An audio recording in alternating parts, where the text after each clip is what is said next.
Hey there, everybody. Surely everyone knows what a Kinder Milk Slice is, right? Today, we decided to make one on a truly unimaginable scale. But first, let's open it up and see what it's made of. Here, we see 2 chocolate biscuits and a bunch of cream. It's obviously very tasty, but the cream is a little chemically. Let's go to the store. We decided to split the purchase up into 2 stages. Today, we're doing the first. We'll buy all the groceries we need to make huge biscuits. The first thing we need is chicken eggs, as many as 840 of them.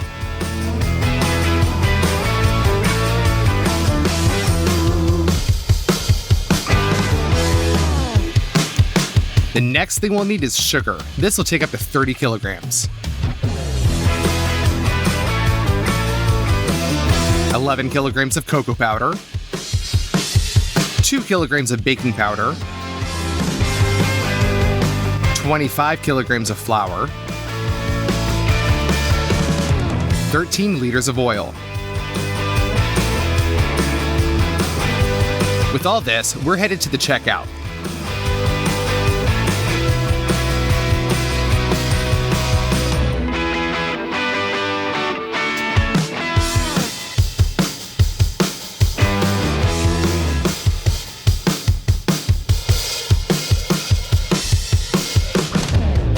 First purchase cost us $245. Now we'll cook the biscuits in our huge oven.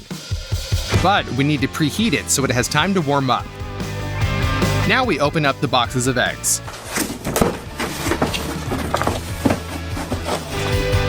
We take out 2 trays and put them on the lower part of the table. We need 420 eggs for 1 batch. We put 2 containers on the table, one smaller, the other bigger. Now we take the eggs and separate the yolks from the whites.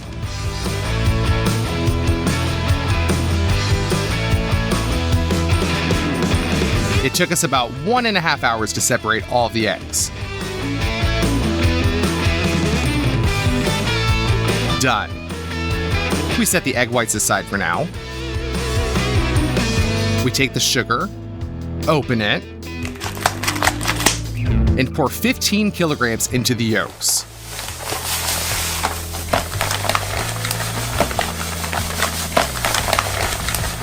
Now, using a cement mixer, we beat the yolks into the sugar until the whole mixture turns white. Now we take 6 liters of oil, open it,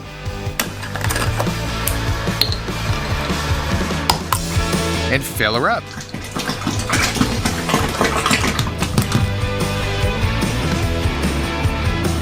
If we use any less, our biscuit just won't hold its shape the way we need it to. Then we mix well. Ready for our next step. We need 5.5 kilograms of cocoa powder. We open it and pour it out.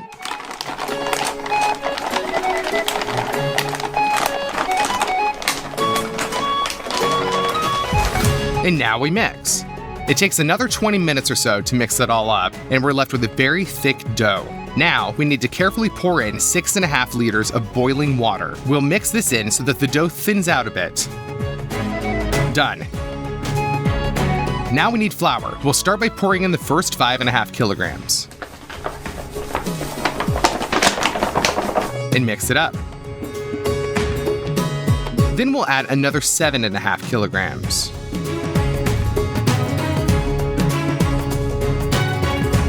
Now we add in another kilogram of baking powder.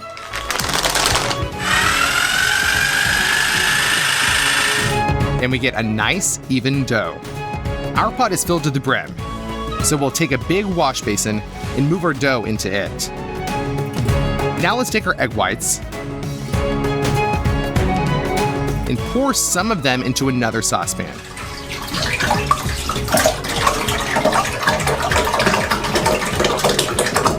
We tried beating them with our industrial mixer, but it didn't work out. I guess it's pretty impossible to beat that many egg whites into a dense mixture. So we decided to use a self-mixer that does everything itself. Let's pour a little bit of the egg whites into each of them.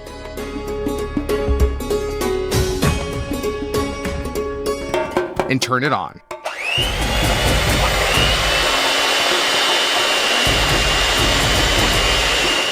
the process has started. After about 5 minutes, we get this foam.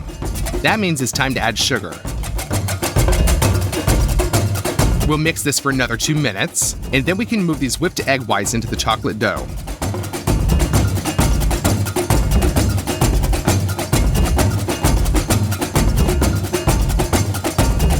Now let's carefully mix it with a spatula so that none of the air bubbles come out of the whipped mixture.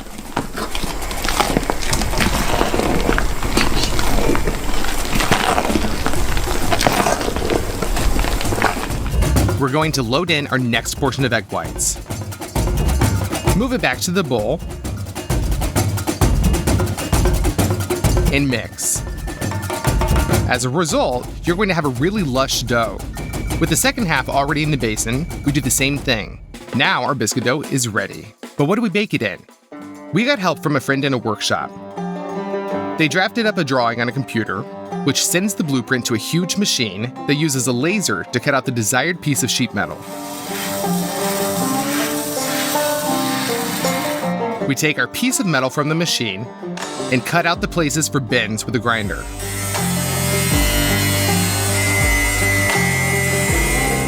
Now we bend the edges until we get a box shape formed. Then all the seams are welded together,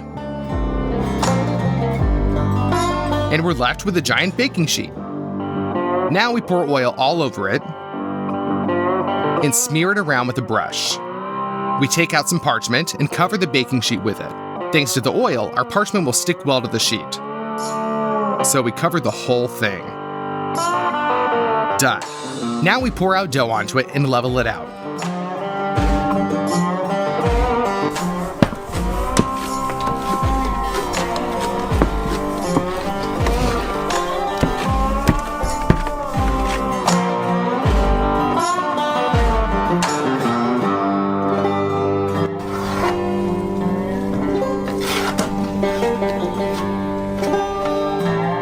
Done. We transfer the baking sheet into the oven and push it in. We'll bake this for 4 hours at 180 degrees. Then we turn off the oven and leave the biscuit in there until morning, so it has time to set and thicken. The next morning, we take it out. It's risen a little and completely baked. Now we need to make sure the tender part of the biscuit is at the top.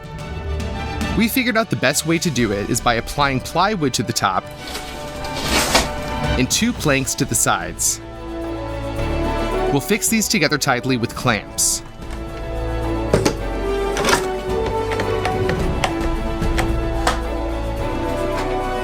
We want to remove the baking sheet for now, so we put another piece of plywood on the table with 4 bricks on it and turn the whole thing over. We remove the clamps and gently lift off the baking sheet.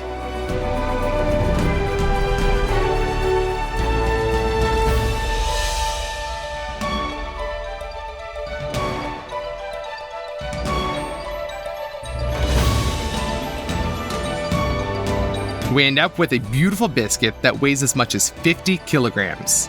And it only took 2 days to prepare it. We'll set it aside for now. Now we need to knead the dough for another identical biscuit.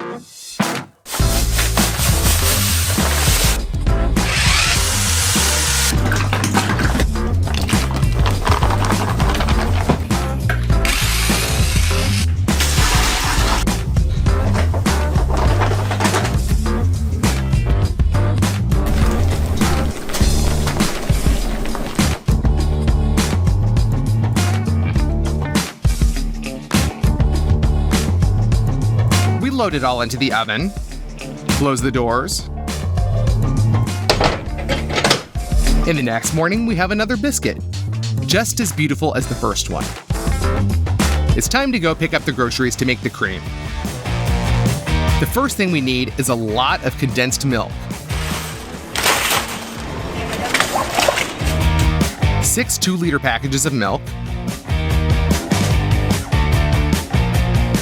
an unrealistic amount of Amish cheese, 80 kilograms.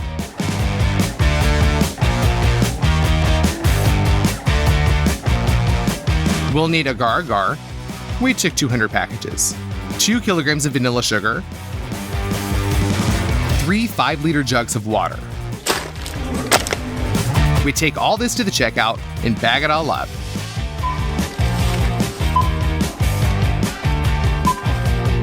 Our second check came out to $506. We put the Amish cheese that we bought onto the table and open them up.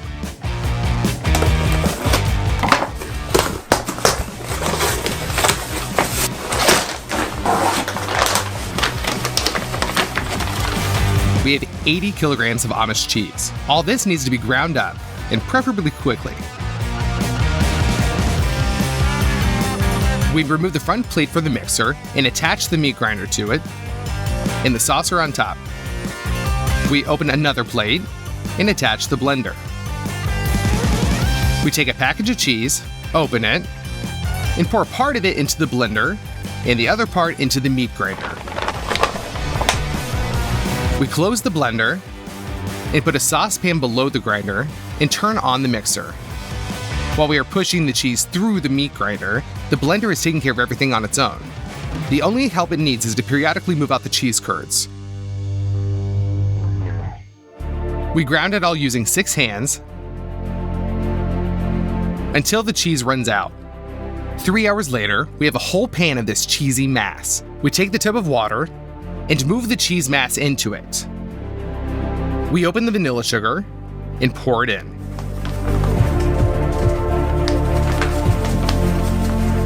Now we just need the condensed milk. We open a bottle and pour the whole thing into the mixture.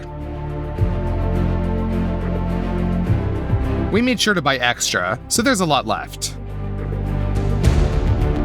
Now we use the industrial mixer to mix the cheese with the milk. We're left with a creamy mass.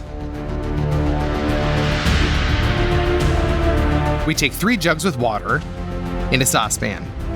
Open the water and pour it out.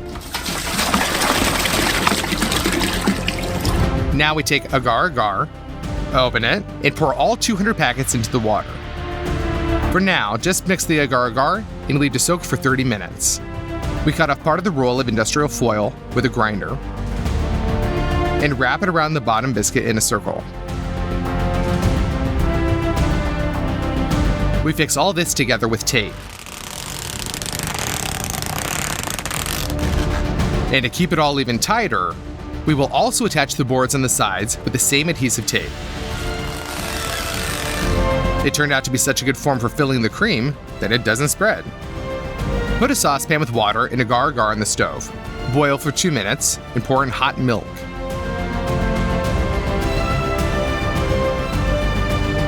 Mix well. This liquid will make the cheesy mass harden, and that way it won't be crushed under the weight of the second biscuit. Pour half into one basin and mix well. Now the second half.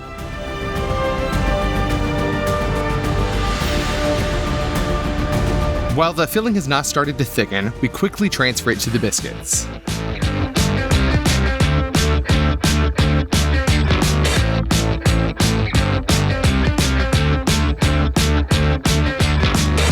Level the filling and leave it to cool overnight. The next morning, the cream is hardened. We remove the foil framework.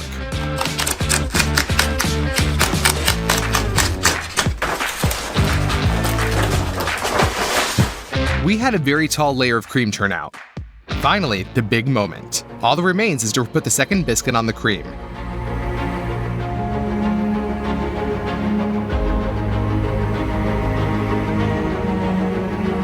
Done. We finally made a Kinder Milk slice. All it took was 6 days.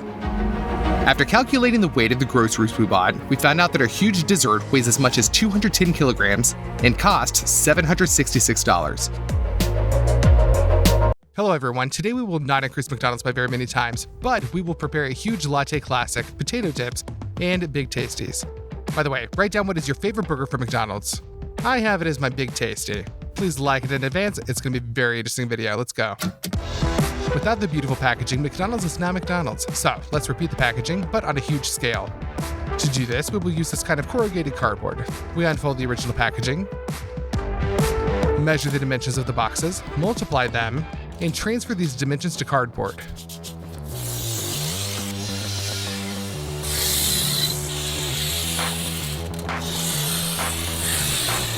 Wherever necessary, we cut them out.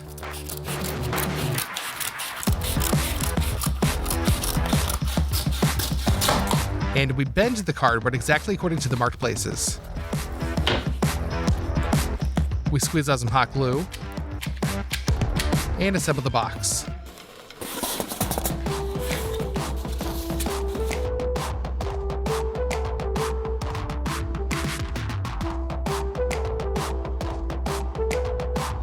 Now our big tasty box is ready. We also make a box for the fries.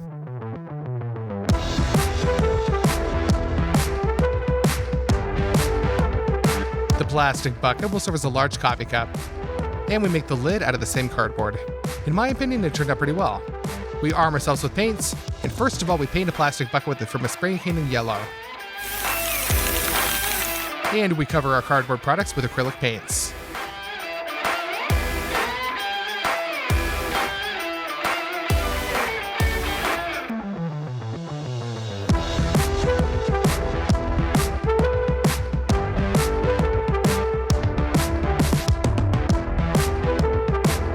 We put the painted lid on the already yellow bucket. We paste the inscription, and it turns out very similar to the glass from McDonald's. Here is such a box that turned out for the fries, and here is what we got for the Big Tasty. By the way, we made it according to the old box design. Maybe from the outside it seems that all of this is not so difficult, but it took us 15 hours to make all these boxes. The first thing we're going to do is make the French fries. This is the same French fries, but only in a different shape. So we need a bag of potatoes.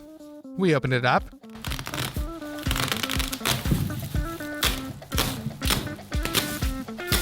And begin to clean it.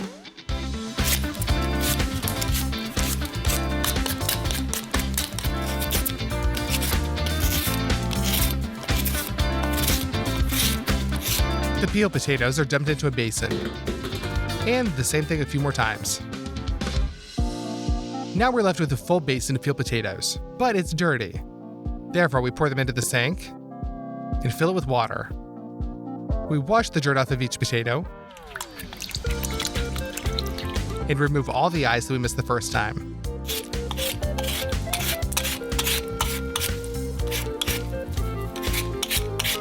We put the perfectly peeled potatoes in a saucepan and fill that with water so that it completely covers the potatoes. Now we put that onto 2 burners. Our potatoes need to be boiled, but apparently we chose the wrong variety. For the potatoes to get soft, they were cooked for 7 hours. So we drain the excess water. And with the help of a potato masher, we knead the potatoes.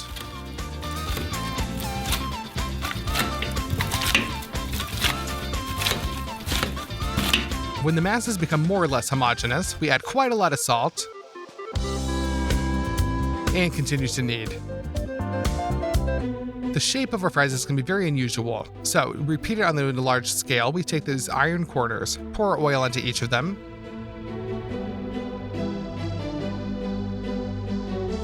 and smear that all around with a brush. And now we take our mashed potatoes and put them into the molds.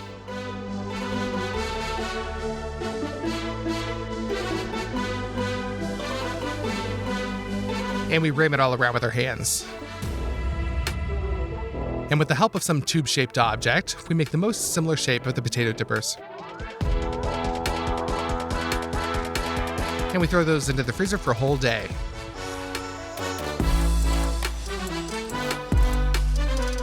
In the meantime, we'll make a giant coffee. For this, we need 14 liters of milk.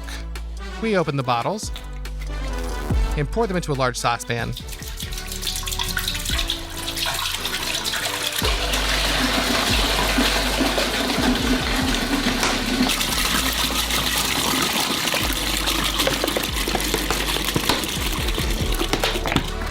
We put that onto the stove. And it'll be needed to heat it up to 60 degrees. In the meantime, let's get busy with some coffee beans. They are already fried, so now we just have to grind them. Therefore, put a little bit into a coffee grinder and grind. Our already ground coffee is poured into another saucepan. Thus, we need to grind all our 800 grams of coffee beans. Fill them with 5 liters of water.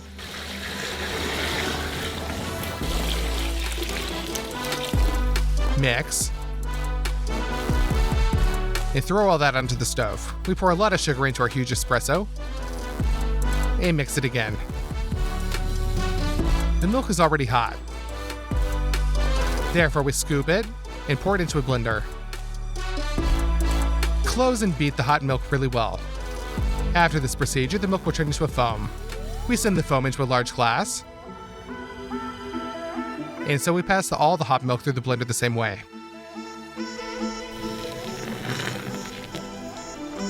We install a sieve on top, and the coffee is already boiling, so we remove it from the stove and pour it into the large glass.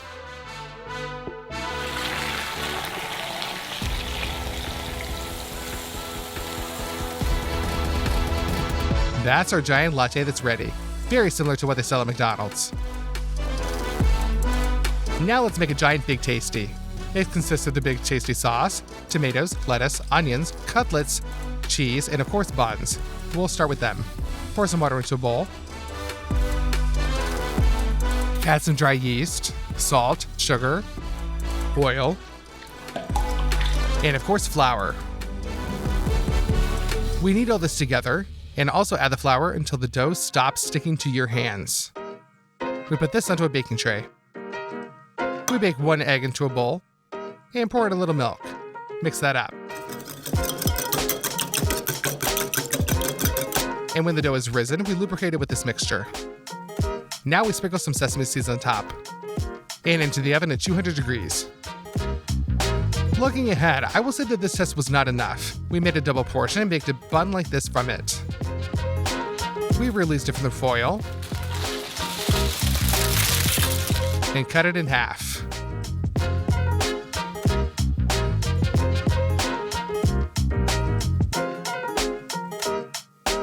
It turned out to be very soft. So now let's make our hamburger. In ground beef, we add some dry garlic and 2 chili pepper and a lot of salt.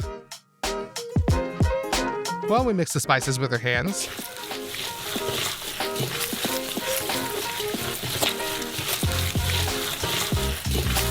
But there is very little fat in this minced meat, and the cutlet will be 100% dry. A piece of lard will help fix all of this. We cut off the unnecessary skin and cut the frozen fat into plates.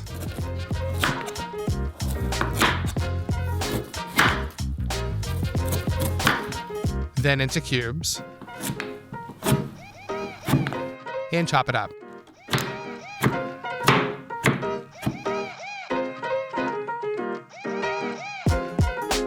That's it. We send the cubes of lard into the minced meat.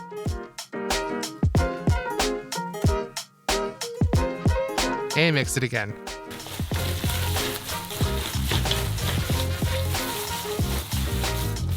Now the cutlet will be very juicy. We transfer all the minced meat to the parchment.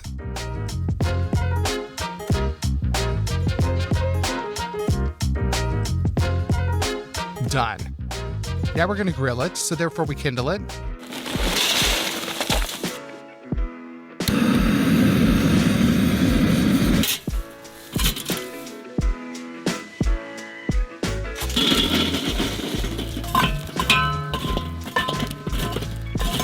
Top the cutlet with some oil and smear it around with your hand.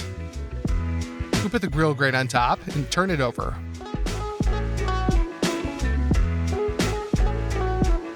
We send the cutlet on to fry.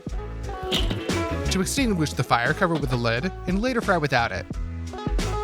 We pick up the cutlet with a spatula and turn it over. On this side, fry for another 10 minutes. And it's all ready. Now let's go to the cheese. We will use some emmental for the taste and mozzarella so that it melts well. Cut the cheese into smaller pieces.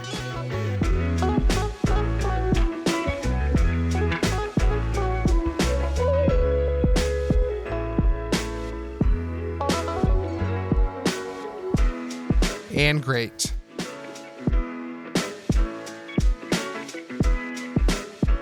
All the cheese is then thoroughly mixed together. Divide into half and pour into 2 pots.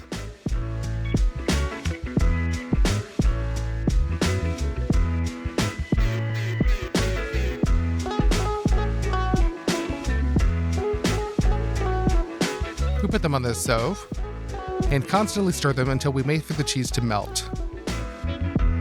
We will prepare the molds now. Lubricate the plastic trays with oil. Pour out the hot cheese.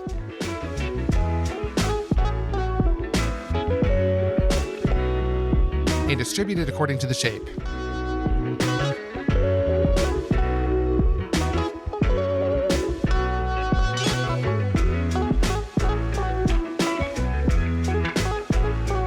And just let them freeze like that. So for the Big Tasty sauce, we squeeze out a whole package of mayonnaise, pour in some paprika, black pepper, crushed garlic, we clean it, finally chop it, and rub with a knife all over the board. And that's also into the sauce. American mustard, cut a lemon, and squeeze the juice out of it. Barbecue sauce is a must. But that's not it. The most important thing left is a little liquid smoke. Stir for the last time and the Big Tasty sauce is ready. Tomatoes, iceberg lettuce, and onions are all needed from the vegetables. First, peel the onion. Then cut it into half rings.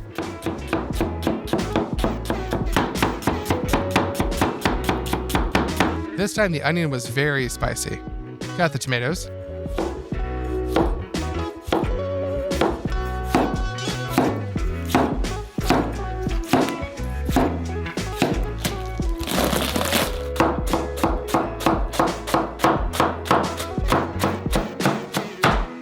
Well, and now let's put our Big Tasty together. We spread a slice of cheese under the bun, then a huge cutlet,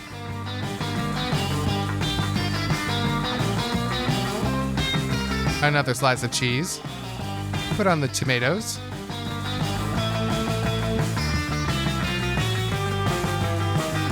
onion,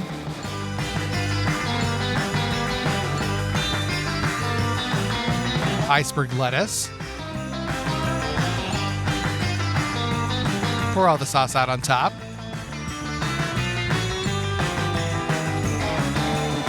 and cover that with the top bun. At this point, a huge Big Tasty is ready. By this time, the potatoes have already been frozen. You can pull them out. You can pull off the iron corners, and in my opinion, the shape turned out really great. We put a huge saucepan on the burners, and you need a lot of oil. We open it, and make a huge deep fryer.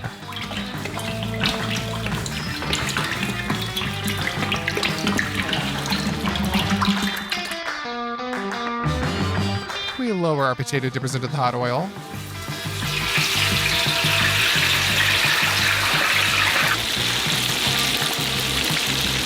We take them out and put them onto the paper towels. We also fry the rest. Now let's put them into the box.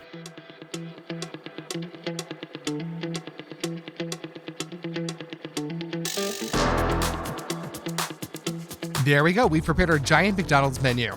All this took 3 days of work. And in my opinion, it turned out pretty similar to the original. So let's try it all. Our potato dippers. Our dippers have a crust that is not as crispy as in the original. But let's try the coffee.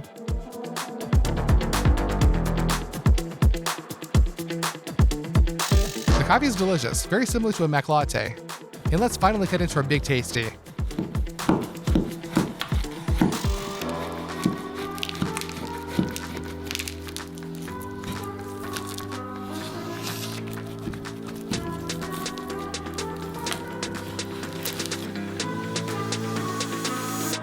Let's try it. The Big Tasty looks just like it. The sauce is almost one and the same, but the smell of smoke. I think the way that we steamed it up definitely worth your like. Also write in the comments your favorite McDonald's order. I love Big Tasties, nuggets, colas, and cheese sauce. Subscribe to the channel and click on this playlist. There's still a lot of huge food left to be cooked. See you all soon.